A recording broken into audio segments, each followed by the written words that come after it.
How to sign out of Slack. If you have been using the Slack application and wondering on how to sign out from it, don't worry. In this video, I will show you how to do it. So let's get started.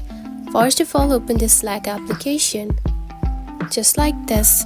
After opening it, you will find something like this on your home screen.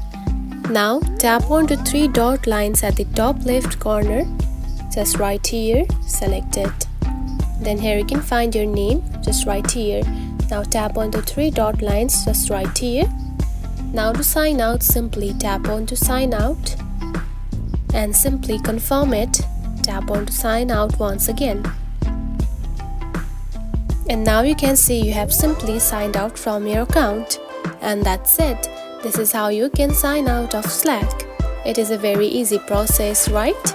If you found this video helpful, don't forget to like and subscribe for more tips. Thanks for watching.